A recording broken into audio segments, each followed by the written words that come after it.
নমস্কার, আরোহী নিউজ লাইভে আপনাদের সকলকে স্বাগত জানাই। আপনাদের সঙ্গে আমি রয়েছি মাসুমা। শুরু করছি আমার বাংলা। আর শুরুতেই নজর রাখবো যে খবরের দিকে। আরও একবার বিধানসভা ভোটকে সামনে রেখে পথে নামলো বাম কংগ্রেস। আর আজকে ধর্মঘটের মিশ্র প্রভাব পড়েছিল সারা রাজ্যের বিভিন্ন প্রান্তে। কেন্দ্রীয় সরকারের শ্রম এবং কৃষি আইন সহ একাধিক নীতির প্রতিবাদে বৃহস্পতিবার দেশ জুড়ে সাধারণ ধর্মঘটের ডাক দিয়েছিল বাম কংগ্রেস। এই ধর্মঘট ঘিরে সকাল থেকে বিক্ষিপ্ত অশান্তির ঘটনা ঘটে রাজ্যের বিভিন্ন প্রান্তে। সুজন চক্রবর্তীর নেতৃত্বে যাদবপুর স্টেশনে রেল অবরোধ করা হয়। বামেদের রেল অবরোধের জেরে বন্ধ হয়ে যায় ট্রেন চলাচল। বৃহস্পতিবার সকাল থেকেই বামেদের বিক্ষোভ মিছিল ঘিরে উত্তপ্ত ছিল যাদবপুর বিশ্ববিদ্যালয়ের সামনে রাস্তা অবরোধ করে ফুটবল, ক্যারাম, টেবিল টেনিস খেলতে দেখা গেল বামপন্থী ছাত্র সংগঠনের সদস্যদের। যাদবপুর বিশ্ববিদ্যালয়ের সামনে থেকে মিছিলও করা হয়। লেক টাউন যশোর রোডে রাস্তা অবরোধ করে বামপন্থী কর্মী সংগঠনের সদস্যরা। পুলিশের সঙ্গে বচসায় জড়িয়ে পড়েন বিক্ষোভকারীরা। রাস্তায় বসে পড়েন তারা। মেটিয়াপুরুজ রাজাবাগান থানা এলাকায় আকরা রোডে বাম ও তৃণমূলের মিছিল ঘিরে উত্তেজনা ছড়ায়। দুই দলের মিছিল সামনে আসতেই বচসায় জড়িয়ে পড়েন একে অপরের সঙ্গে। পুলিশের উপস্থিতিতে চলে বচসা। বামেদের ডাকা বন্ধের ইস্যুকে নৈতিকভাবে সমর্থন করলেও বন্ধের পক্ষে নয় তৃণমূল, এমনটাই জানালেন বিদ্যুৎ মন্ত্রী শোভনদেব চট্টোপাধ্যায়। যে বিষয়গুলির উপর ধর্মঘট আমাদের নেতৃত্ব জানিয়েছেন, আমরাও জানিয়েছি। যে বিষয়গুলির প্রতি আমাদের সহানুভূতি আছে এবং সমর্থনও আছে, যে যেভাবে কেন্দ্রীয় সরকার নরেন্দ্র মোদীর নেতৃত্বে যে ধরনের সিদ্ধান্তগুলি নিচ্ছেন সেগুলি জনসাধারণ বিরোধী, জনস্বার্থ বিরোধী। বিশেষ করে কৃষি আইন এবং শ্রম আইনের কথা যদি বলতে হয়, ভয়ঙ্কর বিপজ্জনক আইন আসছে। আমরা এর বিরোধিতা করেছিলাম, কিন্তু অবাক লাগলো, দেখলাম বাস ভর্তি লোক সিপিএম লোকেরা তাদের নামিয়ে দিচ্ছে, ট্রেন ভর্তি লোক তাদের ট্রেন আটকে দিচ্ছে। আমার বক্তব্য, যদি মানুষের স্বার্থেই এই বন্ধ ডাকা হয়ে থাকে, তাহলে মানুষ তো স্বেচ্ছায় বাসে উঠবে না, মানুষ তো স্বেচ্ছায় ট্রেনে উঠবে না। বাঁকুড়াতেও প্রভাব পড়ে বন্ধের। ধর্মঘট সফল করার জন্য বাইক নিয়ে রাস্তায় নামে বামফ্রন্টের যুবকরা। হাবড়া স্টেশনে টিকিট কাউন্টারে ভাঙচুর চালানোর অভিযোগ উঠল বন্ধ সমর্থনকারীদের বিরুদ্ধে। আহত হন একজন রেলকর্মী। প্রায় 15 মিনিট রেল লাইন অবরোধ করেন তারা। পরিস্থিতি নিয়ন্ত্রণে আনতে ঘটনাস্থলে পৌঁছায় জিআরপি। এদিন মুর্শিদাবাদের ফারাক্কার এনটিপিসি প্ল্যান্টের মূল গেটের সামনে এবং অম্বুজা সিমেন্ট কারখানার সামনেও বিক্ষোভ দেখানো হয়। ভিতরে ঢুকতে বাধা দেওয়া হয় শ্রমিকদের। বন্ধের প্রভাব পড়েছে উত্তরবঙ্গের জেলাগুলিতেও। ধূপগুড়ি রাস্তায় ক্রিকেট খেলায় মাতলেন বন্ধ সমর্থনকারীরা। অবরুদ্ধ হয়ে পড়ে গোটা রাস্তা। এদিন শিলিগুড়িতে বন্ধের সমর্থনে রাস্তায় নেমেছিলেন শিলিগুড়ি পুরসভার পুর প্রশাসক অশোক ভট্টাচার্য। ধর্মঘট সর্বাত্মক খুবই সফল। এয়ার রেসপন্স করেছে মানুষ স্বতঃস্ফূর্তভাবে, এবং জনগণ নিজেরাই বুঝেছে এই ধর্মঘটের দাবিগুলো হচ্ছে তাদের দাবি। অর্থনীতিকে বাঁচবার জন্য, দেশ বাঁচাবার জন্য। রাষ্ট্রায়ত্ত কারখানা যেভাবে বিক্রি করে দিচ্ছে, এতদিন মোদি চা বিক্রি করতে শুনতাম, এখন তো উনি দেশ বিক্রি করছে। তার বিরোধিতা করাটা দরকার।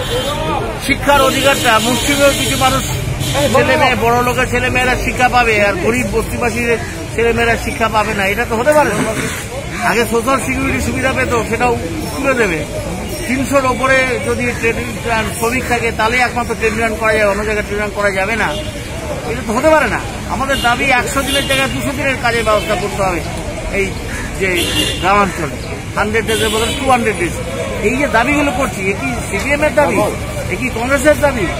এ কি বামপন্থীদের শুধুমাত্র দাবি? না, এই দাবিটা হচ্ছে পুরোপুরি জনগণের দাবি, গরিব মানুষের দাবি। দক্ষিণ 24 পরগনার মহেশতলার নুঙ্গি স্টেশনে রেল অবরোধ করেন বাম কর্মী সমর্থকেরা। মেদিনীপুর শহরে ঢোকার মুখে জাতীয় সড়কের উপর টায়ার জ্বালিয়ে বিক্ষোভ দেখান বন্ধ সমর্থনকারীরা। রাজ্যে কয়েক মাস পরই বিধানসভা ভোট। বাম কংগ্রেস জোট নিয়ে বাড়ছে জল্পনা।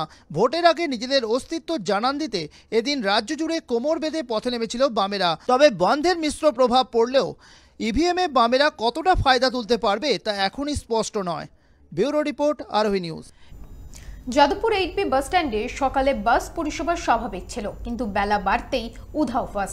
ফাঁকা হয়ে যায় বন্ধের জেরে পুরো বাস স্ট্যান্ড এলাকা। ফলে সমস্যার মুখে পড়েন যাত্রীরা।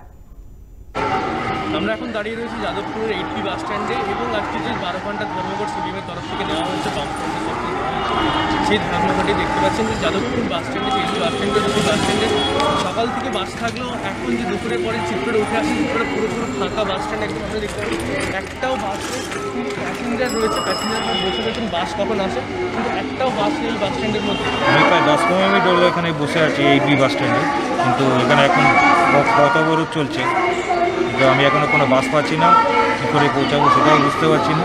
বাসের জন্য ওয়েট করছেন? বাসের জন্য ওয়েট করছি। কতক্ষণ ধরে বসে আছেন এখানে? তাও 1 ঘন্টার উপর। একটা বাস নেই। কোথায় যাবেন আপনি? হাওড়া যাবো। আসছেন কোথা থেকে? আসছি হাওড়া আর আমরা যেতে পারি। অন্যান্য দিন কী থাকে অবস্থা এখানে? হ্যাঁ? অন্যান্য দিন পরিস্থিতি এমনি সব কিছু সচল থাকে, বাস ফাস থাকে। আজকে কিন্তু বাস নেই, প্রবলেম আছে, এখন ভোগে পড়ছি। যাবো, জানি কীভাবে কী করবো সেটা বুঝতে পারছি না। এবং এই যে বিক্ষোভের মধ্যে সিপিএমের যে বিক্ষোভ রয়েছে তারা অলরেডি ইতিমধ্যে রাস্তায় নেমে তারা বিক্ষোভ শুরু করেছেন, কিন্তু যে একটাই দাবি নিত্যপ্রয়োজন যাত্রীদের, তারা বাস পাচ্ছেন না। সকাল থেকে অসংখ্য বাস থাকলেও সরকারের তরফ থেকে এখন একটাও বাস নেই, এবং বাস ঢোকার যে রাস্তাগুলো ছিল সেই রাস্তাগুলো ইতিমধ্যেই বন্ধ করে দেওয়া হয়েছে, এমনটাই দেখা যাচ্ছে। এবং ওদের যে দাবিটা রয়েছে, প্যাসেঞ্জারদের দাবি রয়েছে যে ইতিমধ্যে বাস চালু করা হোক এবং তারা যেন বাসে উঠে বাড়ি ফেরার জন্য বাস পায়। এমনটাই এবারে শুভদীপ কর্মকারের সঙ্গে সুদীপ বন্দ্যোপাধ্যায় আর মাঝেরহাট ও তারাতলা ব্রিজ চালুর দাবিতে বিজেপি কর্মীদের সঙ্গে পুলিশের খণ্ডযুদ্ধ বেঁধে যায় এবং এই ঘটনাকে কেন্দ্র করে রীতিমতো চাঞ্চল্য ছড়িয়ে পড়ে পুরো তারাতলা এলাকায়। বিজেপি নেতা কৈলাস বিজয়বর্গী আসার আগে পুলিশের সঙ্গে বিজেপি কর্মীদের মধ্যে গন্ডগোল বাঁধে। এখনো পর্যন্ত পুলিশ বেশ কয়েকজনকে গ্রেফতার করেছে। বন্ধ হয়ে গিয়েছিল যান চলাচল, তবে ইতিমধ্যেই পরিস্থিতি স্বাভাবিক হয়েছে।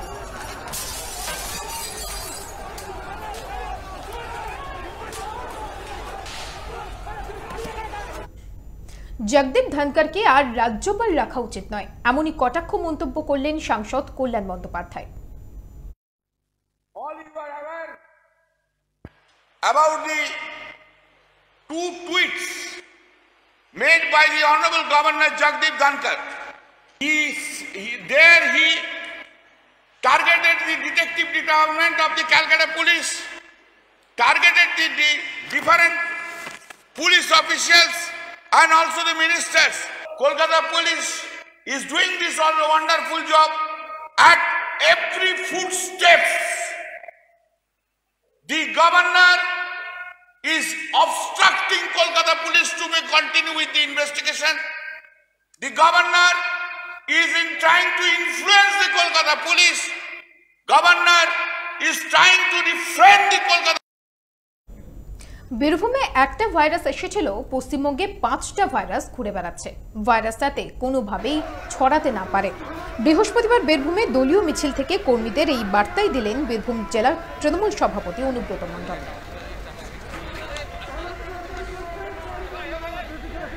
তাড়ানো হলো, গোটা ভারতবর্ষ নয় গোটা পশ্চিমবাংলাতে এত ভাইরাস নিয়ে এলো বিজেপিরা, এবং 5টা ভাইরাস এখানে এসছে রেখে দিয়েছে। সেই গোটা জেলায় জেলায় ভাইরাস ছুটছে বলে আজকে স্যানিটারি করে গোটা ভাইরাস পরিষ্কার করলাম, মহিলারা পরিষ্কার করলো ভাইরাস। দাদা, জেলায় কি অশান্তি সৃষ্টি হচ্ছে বলে মনে হচ্ছে আপনার? একবারই না। লোক দেখে কি মনে হয় আপনার? আপনার দেখে কি মনে হয়? আজকে মহিলা 35,000 মহিলা ছিল, তারপরে মনে হয় ঝঞ্ঝট। সিঙ্গুরে শিল্প আসুক, তার জন্য লড়াই করব, এমনটাই জানালেন সাংসদ লকেট চট্টোপাধ্যায়। এই প্রথম জেলায় বিজেপির কোনো কর্মসূচি অনুষ্ঠিত হলো। সিঙ্গুরের আনন্দনগরে শুনুন চাষি ভাই কর্মসূচিতে যোগ দিয়ে বললেন সাংসদ লকেট চট্টোপাধ্যায়। জেলায় এই প্রথম বিজেপির কর্মসূচি অনুষ্ঠিত হলো। কৃষি জমিতে কৃষকদের সঙ্গে বেশ কিছুক্ষণ কথা বলেন লকেট। সাংবাদিকদের মুখোমুখি হয়ে তিনি বলেন, সিঙ্গুরে কৃষিও নেই, শিল্পও নেই। বিজেপি ক্ষমতায় আসলে কৃষি শিল্প দুইই হবে। কৃষকরা এটা গ্রহণ করেছেন, বাংলার কৃষকরাও এটা সর্বভাবে সমর্থন করেছেন। আজকের বৈঠক থেকে বুঝতে পারলেন, কিন্তু বাংলার কৃষকদেরকে সেই সুযোগ দিচ্ছে না এই রাজ্য সরকার। বিশেষ করে সিঙ্গুর, জানেন ঐতিহাসিক সিঙ্গুর, পরিবর্তনের মুখ ছিল এই সিঙ্গুরের কৃষকদের উপর ভর করে তারা আজকে মুখ্যমন্ত্রী হয়েছে, নেতা নেত্রী বড় বড় পয়সা করেছেন, কিন্তু কৃষকদের একই রেখে দিয়েছেন। 2011তেও মাটির বাড়ি ছিল, 9তেও মাটির বাড়ি ছিল, 2020তে মাটির বাড়ি, তাদের কোনো কিছু হয়নি। নিজের পুত্রকে নিজের কাছে ডেকে নিলেন ফুটবল ঈশ্বর। প্রয়াত হলেন ফুটবলের রাজপুত্র দিয়াগো আর্মান্দো মারাদোনা। 60 বছর বয়সে শেষ নিঃশ্বাস ত্যাগ করলেন তিনি। হৃদরোগে আক্রান্ত হয়ে তার মৃত্যু হয়েছে বলে জানা গিয়েছে। কিছুদিন আগে হাসপাতালে ভর্তি ছিলেন 86 বিশ্বকাপ জয়ী অধিনায়ক। সপ্তাহ 3 আগে অসুস্থ হয়ে পড়েন, মাথায় অস্ত্রোপচারও করা হয় তার। পরে অবশ্য তিনি বাড়িও ফিরেছিলেন, কিন্তু বুধবার হঠাৎ হৃদরোগে আক্রান্ত হয়ে শেষ নিঃশ্বাস ত্যাগ করেন ফুটবল রাজপুত্র। চলে গেলেন ফুটবল ঈশ্বরের পুত্র, রয়ে গেল তার ঐশ্বরের হাত। শতাব্দীর সেরা গোল, বলপ্রায় বিদ্রোহ আর অসংখ্য বিতর্ক। রয়ে গেল বিশ্বজোড়া তার কোটি কোটি ভক্ত। আর্জেন্টিনার মারাদোনা চার্জ, শুধু চলে গেলেন ফুটবল ঈশ্বর, বিশ্ব ফুটবলকে শূন্য করে, রিক্ত করে।